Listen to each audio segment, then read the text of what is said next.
Hello दोस्तों, आज के इस वीडियो में आपको हम बताने वाले हैं बिहार बोर्ड कक्षा 10 के बेहद ही इम्पोर्टेंट चैप्टर जो कि माध्य माध्यिका और बहुलक कहलाता है। ठीक है, इस चैप्टर से आपको जो है निश्चित रूप से 4 से 5 क्वेश्चन पूछे जाएंगे जो कि ऑब्जेक्टिव और सब्जेक्टिव मिला करके पूछा जाता है।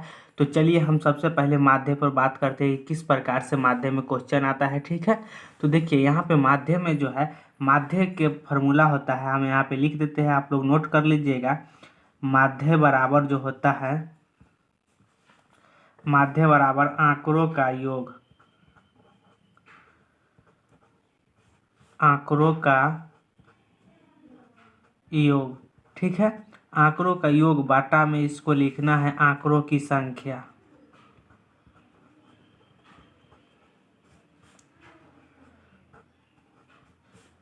आंकड़ों की संख्या ये क्या होता है, तो जो आपको दिया हुआ रहता है, जैसे कि यहाँ पे मान के चलिए कोई संख्या दिया गया है आपको 4, 1, 1, 6, 6, 2, 1, ये क्या है, आंकड़ा है। आपको जो ये आंकड़ा दिया गया है, इस आंकड़ा में आपको कहेगा कि माध्य निकालिए। तो माध्य कहने का मतलब आंकड़ों का योग, जो संख्या आपको दिया गया है इसका योग, और बाटा में ये संख्या, तो संख्या है कितना, तो देखिए 1, 2, 3, 4, 5, 6, 7, 7 गो संख्या है, तो बाटा में हम 7 लिख देंगे।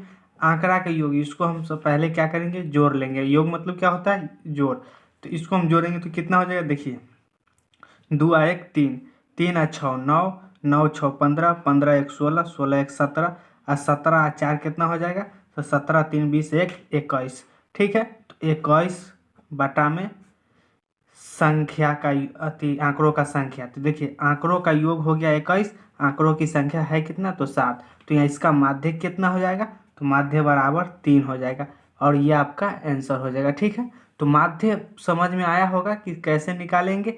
हर जगह पे यही नियम लागू होगा। ये फार्मूला आपको याद कर लेना है कि आंकड़ा का योग, जितना आंकड़ा है इसका योग लिख देना, बटा में आंकड़ा को हमको गिन लेना है और उसका संख्या लिख देना है। अब इसको कटेगा तो काट देंगे, नहीं कटेगा तो वही आंसर हो जाएगा। तो उम्मीद करता हूँ कि माध्य समझ में आ गया होगा। अब चलिए हम लोग माध्यिका पर बात करते हैं। तो माध्यिका पर बात करते हैं, तो यहाँ पे लिख देते हैं माध्यिका।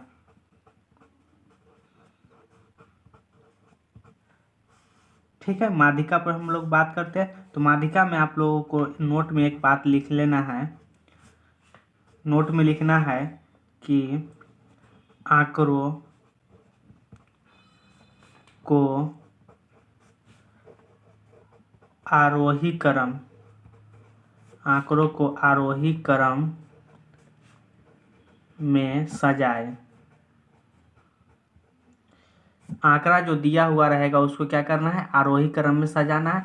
आरोही अब अवरोही तो आपको बड़ी ही अच्छा से आता होगा। तो देखिए जैसे कि यहाँ पे कोई संख्या आपको दे देगा, जैसे कि यहाँ पे 4 6 1 1 6 2 1।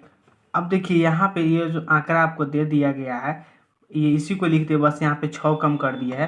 तो यहाँ पे ये जो आंकड़ा आपको दे दिया है, इसको क्या करना है, आरोही क्रम, यानी कि आरोही मतलब बढ़ते क्रम, ये आरोही जो है, आरोही मतलब बढ़ते हुए क्रम में आपको सजा लेना है। तो देखिए सबसे पहले क्या करना है, सबसे छोटा अंक लिखना है। सबसे छोटा अंक क्या है, 1, तो 1 लिखेंगे। 1 का वो है उतना हमको लिख लेना है, तो 1 2 3, तो यहाँ पे 1 2 3, 3 गो है तो यहाँ पे 3 लिख लेंगे। उसके बाद देखिए 1 के बाद 2 है तो 2 लिखेंगे। 2 के बाद और क्या है, तो 2 के बाद फिर 4 है। 4 के बाद 5 नहीं तो उसको छोड़ देंगे। 6, 2 को 6 है तो 2 को 6 लिख लेंगे। ठीक है, अब इसको क्या करना है, देखिए इसको 2 1 3 4 5 6 7, 7 गो संख्या है। तो माध्यिका मतलब होता है बीच की संख्या, तो 3 गो संख्या हमको इधर से छांट लेना है और 3 गो इधर से छांट लेना है। ठीक है, और बीच वाला जो संख्या बचेगा वही क्या कहलाएगा, आपका माध्यिका कहलाएगा। तो ये 2 आपका माध्यिका हो जाएगा। ठीक है, उम्मीद करते हो समझ में आया होगा। अब देखिए यहाँ पे आपका यह है कि कभी जोड़ा अंक बच जाएगा तो माध्यिका कैसे निकालेंगे। तो जैसे कि यहाँ पे देखिए 2 हो गया, 7 हो गया, 8 हो गया, 3 4 5 का हो गया, 2 2 4 2 6, 8 हो गया और 4 हो गया, 2 2 4 2 6 2 8 को संख्या हो गया। अब इसका माध्यिका कैसे निकालेंगे, तो माध्यिका देखिए हम क्या बताएं, इसको सबसे पहले आरोही क्रम में सजाना है। तो आरोही क्रम में कैसे सजाएंगे, तो सबसे पहले छोटा अंक आरोही क्रम यहाँ पे हम लिख देते हैं। आरोही सबसे पहले छोटा अंक क्या है, तो इसमें सबसे छोटा अंक 3 है, तो 3 लिखेंगे। उसके बाद 3 के बाद नहीं, 3 से पहले भी 2 है, तो यहाँ पे हम पहले 2 लिखेंगे। 2 के बाद 3 लिखेंगे। 3 के बाद 4 लिखेंगे। 4 का गो है तो 1 2, तो 2 को 4 लिखेंगे। उसके बाद 5 की संख्या 1 है तो 5। उसके बाद 5 के बाद 7 है तो 7 लिखेंगे। 7 के बाद 8 2 गो है तो 2 गो 8 लिख लेंगे। ठीक है, अब देखिए यहाँ पे हम पहले संख्या गिन लेंगे ताकि कोई छूटे नहीं। 1 2 3 4 5 6 7 8, तो यहाँ पे 8 है। 1 2 3 4 5 6 7 8, 8 हो गया इधर भी। अब देखिए इसका मतलब इसमें सभी आ गया। इसको गिन लेने से क्या होता है, कोई छूटेगा नहीं। अब देखिए इसको जो है अब क्या करेंगे, आरोही क्रम में सजा लिए। अब इधर से हम 3 अंक छाड़ देंगे और इधर से 3 अंक छाड़ देंगे। मतलब अति माध्यिका मतलब क्या होता है, बीच की संख्या। अब देखिए यहाँ पे जो है 2 गो संख्या बच गया। अब 2 गो संख्या जो बच गया, अब इसको कैसे माध्यिका निकालेंगे, तो आप फिर इसको क्या करेंगे, इसको जोड़ देंगे। तो जोड़ेंगे तो पहले कितना हमको 5 और 4 9, 9 हो जाएगा। अब 9 संख्या का वो है तो संख्या है 2, तो 2 से इसमें भाग दे देना होगा आपको। तो जब 2 से भाग दे देंगे तो कितना आएगा, तो आपको 4.5 आएगा और यही इसका माध्यिका कहलाएगा। ऐसा ऐसा ऑब्जेक्टिव क्वेश्चन आपको बोर्ड के एग्जाम में देखने को मिलेगा। माध्य माध्यिका बहुलक से क्वेश्चन आता ही आता है। तो आपको दोनों तरह से माध्यिका बता दिए। जैसे कि पहले तो आपको आरोही क्रम में सजा लेना है, जो बीच वाला बचेगा वो क्या होगा, माध्यिका होगा। अगर 2 अंक कहीं बच गया तो 2 अंक बच गया तो क्या करेंगे, 2 से भाग दे देंगे, वो माध्यिका हो जाएगा। 3 अंक कभी बचेगा ही नहीं, क्योंकि यहाँ पे 3 अंक जब बचेगा तो 1 अंक आप इधर से हटा दीजिए, 1 अंक इधर से हटा दीजिए, बीच वाला क्या हो जाएगा, माध्यिका हो जाएगा। चलिए अब बहुलक देख लेते हैं। तो यहाँ पे हम बहुलक लिखते हैं। बहुलक, अब देखिए बहुलक कैसे बनाएंगे। तो यहाँ पे इसमें भी एक नोट में आपको लिख लेना है। एक बात नोट में यहाँ लिखना है कि सबसे